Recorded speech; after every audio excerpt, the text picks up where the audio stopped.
The glass popped. The wind cut across the lake like a blade, and the ice groaned under its own weight. Mark Danner heard all three sounds before he even stepped out of Engine 4. Northern Minnesota cold had a way of sharpening noises, stripping them down until they felt painfully close. Out on the lake, a pickup sat tilted at a sick angle, its rear wheels already swallowed through the surface. Headlights flickered dimly under drifting snow, and inside that cab, someone was still moving. "Sheriff's office says a teenage male," Captain Ruiz said, pulling his hood tight. "Driver, nobody else seen." Mark nodded, but his eyes stayed on the truck. A thin plume of steam curled where the lake water met the freezing air. Something about that steam felt wrong. Too warm, too dark. A new crack snapped across the ice, sharp as a dry branch breaking. That was the first micro-shift. The lake wasn't holding. Rescue 2's crew hustled out ropes, the Stokes basket, and the cold water suits. The wind kept punching into them, dragging thin lines of snow across the ice like ghosts running low. Mark adjusted his harness, but his breath fogged inside his collar, already freezing at the edge of his mask. Another sound, a muffled thud from inside the pickup. A moment later, a weak fist tapped the glass. The kid was still fighting.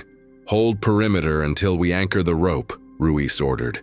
"Standard protocol. Nobody goes without a belay line. Nobody runs in blind." But the ice didn't care about protocol. Mark watched fissures crawl under the truck like lightning trapped beneath the surface. He'd seen this before.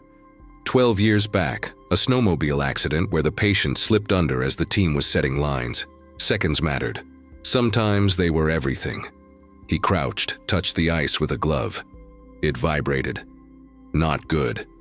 Behind him, the winch assembly clattered. 2 firefighters wrestling it into place. Slow. Too slow. A sudden memory, quiet, intrusive, slipped in. The tone of his daughter's voice on the phone that morning, asking if the lake was safe yet. He'd told her, "Depends on the day." That line stuck in his ribs now. Another micro-reveal. The truck shifted, nose dipping farther. Water surged through the cracked window, sloshing violently inside the cab. "Mark!" Ruiz barked. "Hold position!" But Mark's gut had already made the call. He unclipped the half-secured belay line, dropped to a knee, and started forward. His boots skittered on the slick surface before gripping. The lake moaned again. Long, low, warning. 30 feet out. 20. The kid inside saw him, eyes huge, panicked, framed by snowflakes melting on the glass. A new obstacle. The ice flexed beneath Mark's weight, bowing like a drumhead. He should have stopped. He kept going. "Danner, stop, we're not tied in." He heard Ruiz, but the words were thin, already fading under the rising wind. 10 feet. He crouched low, distributing weight, inching closer. The cab was nearly underwater now, the boy's chin pressed to the ceiling. Mark sucked in a breath. "Hang on, kid, I got you." He lunged the final stretch. The ice cracked. A spiderweb shot outward from his knee. Another fracture split toward the truck, then another. Water seeped through the new seams, pooling around his gloves. The lake was telling him the countdown had hit 0. A quiet beat, a single breath, passed through him. That familiar cocktail of fear and instinct, held tight and controlled. Something he hadn't felt in years. Then he moved. Mark threw his shoulder into the half-sunk door. It didn't give. He braced again, icy water licking his sleeve, the steel shuddering beneath. A muffled cry from inside. Terrified, choking. One more try. He jammed his fingers under the handle, pulled hard, and the door snapped open just enough to release a rush of black, freezing water straight into his chest plate. The force nearly knocked him backward. That's when he saw it. A shape behind the boy. Small. Still. Another passenger. A second micro-revelation that froze him far more than the lake ever could. He blinked snow from his lashes, leaned closer. There was definitely someone else in that truck. And then, the ice under him collapsed. Cold swallowed him. No warning, no pause. Just the violent grip of the lake dragging him down. Mark's world went black and roaring. The ice sheet above fractured into a jagged white halo, closing and widening as the lake churned. His dry suit ballooned, then tightened around him as the water pressure settled. He forced one breath through clenched teeth, feeling the shock punch his ribs. His gloved hand found the truck's open door by instinct. The metal vibrated, the entire cab sliding deeper. A muffled scream flashed through the water. The boy still alive, still kicking. Mark kicked upward once, orienting himself, then pulled inside the sinking cab. The temperature hammered him. Lake water this cold bit through gear and into bone. His mask stung. His ears rang. That was the first micro-shift. His own breathing echoing inside the hood, faster than he wanted to hear. Inside the cab, visibility was barely 2 feet. His helmet light cut a cone through silt and debris. The boy floated half-submerged, arms flailing weakly, fighting for a breath he couldn't reach. Mark wrapped an arm around him, pulling him toward the door. Then something brushed his leg. He froze. The second passenger, the shape he'd seen behind the boy, drifted upward, caught in a slow, terrible rise. Small body, winter jacket, unmoving.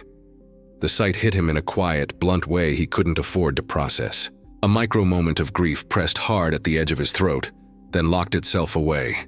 He couldn't lose either of them. He shoved the boy toward the opening first. The kid instinctively grabbed for Mark, panicked, nearly pulling them both sideways. Mark steadied him with a firm grip to the collar and pushed again. Above the surface, faint and distorted, he heard shouting. The team had seen the collapse.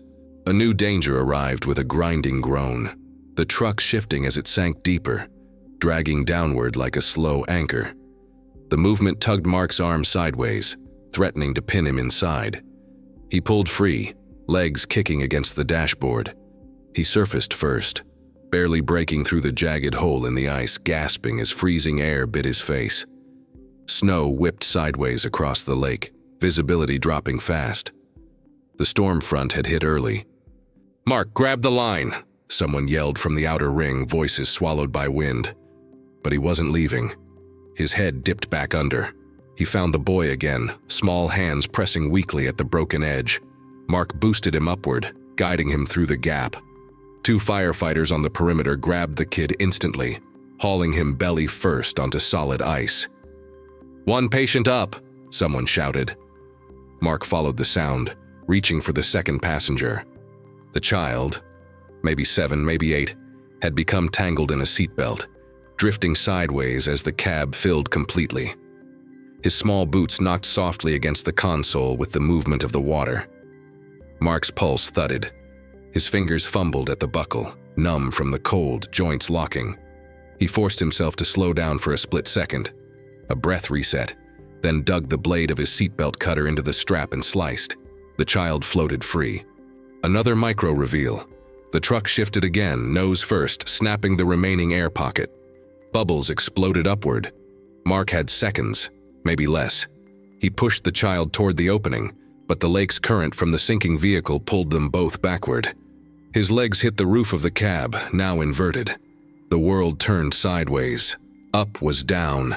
Down was somewhere else. He kicked hard, breaking free of the suction, hauling the child against his chest with one arm. He reached upward, fingertips grazing the jagged edge of the ice hole. Then the ice cracked again, widening, collapsing inward. Fresh water slammed down on him. The hole doubled in size. Snow and shards of ice rained around him like debris in a burning attic. Above, he heard Ruiz shouting, "We're losing the shelf, get ropes forward." Mark forced himself through the widening gap, shoving the child upward into the hands reaching for him. 2 firefighters dragged the limp body onto the ice, immediately beginning assessments. Mark tried to climb out next, fingers digging into the broken rim, but the edge sheared off under his weight. He slipped back into the water, the cold clamping around his lungs. Another shift. His low-air alarm chirped once inside his mask. Ice rescues didn't usually last long enough to drain much air. But the shock, the exertion, the frantic breaths had chewed through more than he realized. He steadied his breathing, holding the panic down where it belonged. A rope slapped the water beside him. "Danner, grab it!" He kicked sideways, numb legs barely responding, and closed a hand around the line. The team pulled, boots scraping against ice as they tried to counter his weight, dragging the collapsing shelf.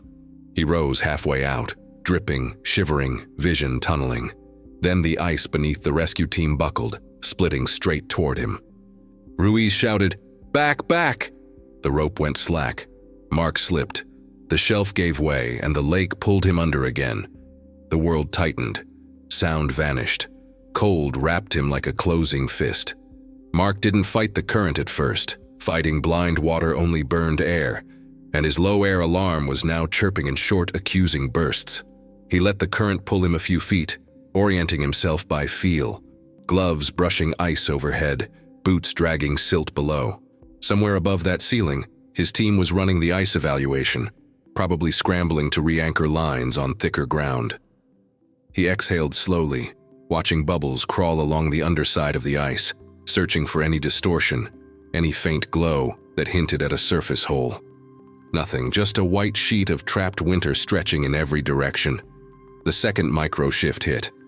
A faint vibration through the ice. Footsteps. His crew was close, but not close enough. He angled left, trusting the current to guide him back toward the collapse zone. His chest tightened as the alarm chirped again, sharper now. He inhaled once to steady himself. Controlled breathing, like he'd taught rookies every winter session. Slow in, slow out. No wasted air. Something tugged at his back, his harness catching on a submerged branch or debris from the truck.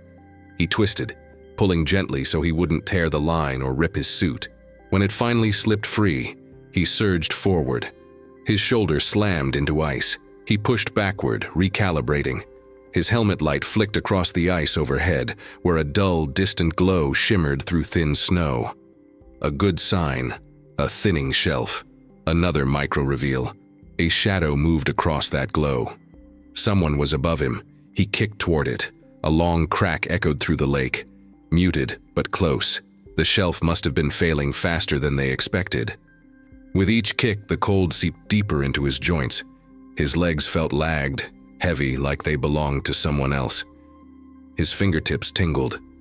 Another few minutes and dexterity would be gone. He forced a burst upward, hammering his fist against the ice. The sound thudded through the lake like a heartbeat. Above, someone shouted, faint but real. He hit the ice again, then again. His knuckles went numb. He kept hitting. A light flashed above the ice, a firefighter signaling with a headlamp. Then Ruiz's voice, muffled but urgent. "Mark, stay put, we're cutting." A saw buzzed, its vibration humming through the lake like a distant engine. The noise gave him something to hang on to, a direction, a promise the world hadn't gone quiet yet. But his lungs felt tight. His alarm beeped again, steady now, relentless. Low air. Critical. He slowed his breath, counting the rhythm he'd learned in burn houses years ago. You have more air than your fear says you do. That was the rule. But rules bent under cold like this. The saw cut closer. A thin blade of light pierced the water, shimmering like a knife. Ice shards rained past him, drifting like snow underwater. He angled toward the opening just as a large panel broke free above. Two hands reached down. "Danner, we got you." He pushed upward, but his gear snagged again, this time on a slab of fractured ice floating beneath the main sheet. It pinned his left arm, twisting him sideways. He jerked hard. The slab shifted but didn't release. Above, a firefighter reached deeper, torso flat on the ice, stretching dangerously far. "Come on, Mark, move it." He twisted again, teeth clenched. The slab loosened an inch. Not enough. He angled his body, letting his shoulder take the pressure, grinding the suit material against the ice edge. One more shove. His arm tore free, hands closed on his harness, dragging him upward. The air hit him like a punch, sharp, burning, unreal. Snowflakes stung his face as he inhaled fully, greedily, the first clean breath in too long. He collapsed onto the ice, coughing hard as his team held him steady. His vision wavered, colors washing in and out before settling. "Two kids are with EMS," Ruiz said, breathless. "Boys responsive. The younger one's still critical." Mark tried to answer but only managed a rasp. A new sound cut through the wind, a cracking, deep and long, not like earlier fractures but something heavier, angrier. The entire shelf under them shuddered. Ruiz turned his head sharply toward the B side of the collapse zone. "What the hell? Back up! Everybody back up!" The ice behind them sagged, bowing downward like a floor under too much weight. Another shift, a deeper groan, movement beneath the surface. Mark rolled to his stomach, pushing up on shaky arms. Something large, too large to be just broken ice, rose under the shelf, lifting it visibly. Then a dark shape pressed against the underside of the ice and kept rising. Ruiz's eyes widened. "That's the truck. It's coming up." The submerged pickup, dragged by trapped air shifting inside its cab, surged upward like a breaching whale. It rammed the underside of the ice directly below the rescue team. The lake buckled, and the shelf they were all kneeling on began to collapse. The ice heaved upward, snow sprayed, and the lake roared beneath them like something waking up. The pickup exploded through the surface, nose first, sending a geyser of black water 10 feet high. The impact threw Mark sideways across the ice, his helmet scraping hard as he slid. He dug his gloves in, stopping inches before another fracture that spidered under his chest. "Move! Get off the shelf!" Ruiz yelled, voice cracking with urgency. The team scrambled, boots slipping, ropes dragging behind them. The shelf dipped under the sudden weight of the breaching truck. Water surged around the opening, flooding across the ice in a cold sheet that soaked through Mark's knees. His breath hitched. The cold was in him now, deep and stubborn. He rolled to his feet, but his balance wobbled. The world tilted for a second before steadying. A micro moment of doubt flared. Not now. Stay with it. He blinked hard and forced his legs to move. Another groan. The truck settled halfway through the ice like a dying animal, metal twisting, tail end still submerged. Every shift threatened to break the rest of the shelf loose entirely. "Danner, this way!" a firefighter shouted, waving him toward the marked safe zone where the ice was nearly a foot thicker. Mark started forward, slow, deliberate steps. His legs shook harder than he liked to admit. The cold had tightened every joint. A new sound cut across the lake, the small, fragile cry of a child. Mark froze. He turned.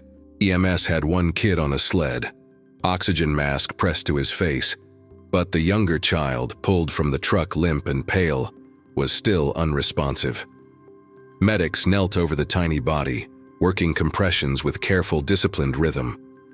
The scene hit Mark in a quiet, painful place. He shook it off with a sharp breath. There'd be time to feel later. "Danner, move!" Ruiz barked again. He pushed forward. Just as the ice beneath one of the medics split open, the medic dropped to one knee, equipment sliding toward the widening gap. The child almost slipped with it, tiny boots skidding toward the dark water. Mark didn't think. He lunged. His gloves slapped the ice just in time to snag the sled strap, anchoring it, while the medic scrambled back to firmer ground. The shelf dipped under all three of them, water bubbling up through the new cracks. "Go!" the medic yelled, grabbing the sled handle. Together, they dragged the child back onto stable ice. Mark's muscles screamed, everything inside him shaking with cold and exhaustion. That was the reset. One breath, two. No room for collapse yet. Ruiz grabbed Mark by the harness, pulling him toward thicker ground. "You're done. Off the ice. Now." Mark didn't argue this time. They reached the safe zone as another section of shelf calved off with a thunderous crack. The pickup finally slipped under again, this time for good, sinking with a groan of twisting steel before vanishing into the dark water.